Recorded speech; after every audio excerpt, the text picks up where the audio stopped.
हमला नहीं हुआ। जो ये कह रहे हैं अचानक हमला हुआ, अचानक हमला नहीं हुआ।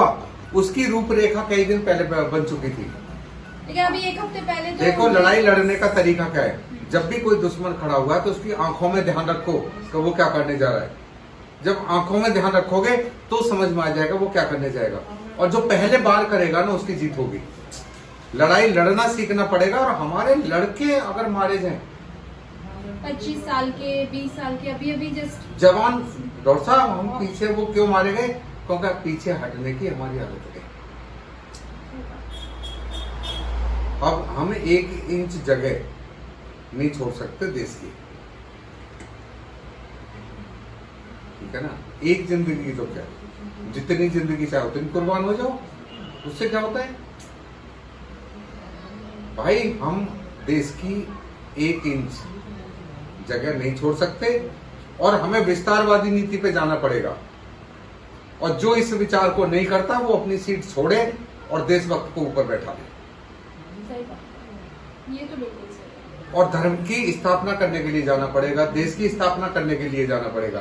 भारत जो विश्व में राज्य करता था उसे सिकोड़ के इकट्ठा कर दिया इस नीति ने। इस नीति पर विचार करना पड़ेगा दोबारा और हमें अश्वमेध यज्ञ करना पड़ेगा। किसी चीज की कमी है? एक चीज बताओ ना हमें, किस चीज की कमी है? क्यों किसी पे हाथ फैलाए? हमारा देश एक एक जो गांव, 6.5 लाख गांव है, एक एक गांव अपने है ना जरूरत की चीजें पैदा कर सकता है। देश भूखा नहीं मरेगा।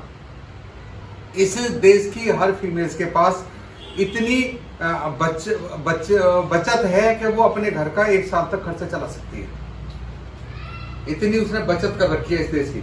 इस देश के मंदिरों में इतनी अकूत संपत्ति है कि अगर सारा देश नाकारा हो जाए ना, कुछ ना करे, तो तुम्हारे रोटी का खर्चा मंदिर चला देंगे। अगर विश्व में कोई हमारे ऊपर अगर हमला करे और हमारी अगर पराजय हो रही है, इसका मीन्स है कि हम अपने पूर्वजों को भूल गए। हम चिंतन नहीं कर रहे। और जिस दिन अपने पूर्वजों को याद करेंगे ना, राम को, श्री कृष्ण को, है ना, भागीरथ को, राजा अशोक को, तो समझ में आ जाएगा कि विश्व पर राज्य कैसे होता है। अरे उसने कहा था अमेरिका ने कि इक्विपमेंट मेरे हों और भारत की सेना हो तो मैं दिखा दूंगा कि विश्व पर राज्य कैसे होता है। आज तो सेना भी हमारी है, इक्विपमेंट भी हमारे, और टॉप के इक्विपमेंट है हमारे पास। खुकरी से ज्यादा अच्छे नहीं हमारे पास इक्विपमेंट। अगर तुम्हारे पास खुकरी नहीं है ना तो गांव में किसान की दरांती ले लो ना। अगर तुम्हें लग रहा है कि हम खुकरी नहीं बना सकते तो किसान की दरांती ले लो ना, काट के रख देगी दरांती। तो ये देश है। दुख होता है अगर देश का सैनिक जाता है तो बहुत दुख होता है। और मैं उनको हाथ जोड़ के प्रणाम करता हूं और जल्दी से उनका दूसरा जन्म हो और इस देश की रक्षा में फिर दोबारा लगे हो। हर किसी के बस की बात नहीं है देश की रक्षा करना। जैसे वो हमारे सैनिक सिपाही आगे जाके लड़ते हैं ना हर एक माँ की इतनी हिम्मत होगी कि अपने बेटे को खुशी खुशी भेज दे कि जाओ तुम देश की रक्षा करो। इस देश की कितनी माओं में डॉक्टर साहब इतना जज्बा है कि अपने ना कितने बच्चों को कुर्बान कर देती हैं।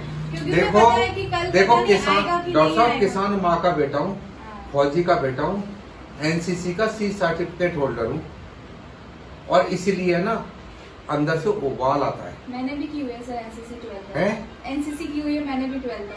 अच्छा, मैं भी ए ग्रेड की कैडेट हूं। अरे वेरी गुड। तो एक एनसीसी का कैडेट होते हुए अगर हमें उबाल नहीं आएगा तो किस में आएगा?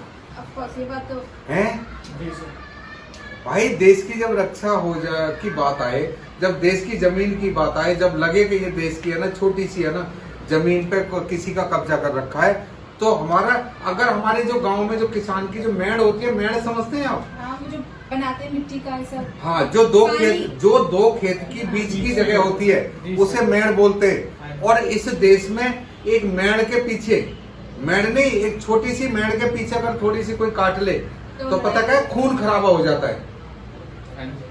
चीन ने तो इतनी सारी जमीन हमारी हड़प रखी है। और अभी भी ये झगड़ा सिर्फ एक तो ये इस देश के वही लाल है जो मेड़ के ऊपर खून खराबा कर देते हैं, और उस खून खराबे के अंदर वो तो हमारी जमीन पर कब्जा किए हुए हैं। तो इस देश के हर लाल का खून उबलता है। ठीक है लेकिन दोस्तों? आप उसमें कितने एग्री करते हैं, जैसे अभी बोले कि चीनी सामान का बहिष्कार करें, लेकिन लोग ये आज हमारे युवा, आप वो सैनिक नहीं बन सकते, लेकिन ये टिकटॉक है या जो भी ये डॉक्टर साहब छोटी सी चीज है। नहीं, छोटी चीज नहीं है सर, इससे बहुत सारा पैसा चीन कमा रहा है और वो हमारे सैनिकों पर अपना रहा है। देखो, तो अगर हम उसको जब फाइनेंशियली कमजोर देखो करेंगे ना, जब देशभक्ति का जज्बा हर इंसान में जगेगा, नहीं, है ना, तभी मैं बोल रही तो हूँ। उसे कुछ समझाने की जरूरत नहीं जरूरत नहीं है। है। वो सिर्फ देखेगा और करेगा, वो सिर्फ वो करना सुनेगा चाहिए। और करेगा। हमें उसे अपने- कुछ मत समझाओ, हाँ। सिर्फ एक देशभक्ति का जज्बा पैदा कर दो। बिल्कुल सही। वो अपने आप सुनेगा, करेगा, देखेगा, खुद करेगा। वो अपने चिंतन से जो करेगा, ठीक है ना, वो जब होगा, जब तक अपना चिंतन नहीं होगा तो बाप बेटे को भी कितना समझा लेना, माँ बेटी को भी कितना समझा लेना, तो भी उसकी समझ में नहीं आएगा, क्योंकि जो आएगा वो अपने चिंतन, अपने अनुभव से आएगा।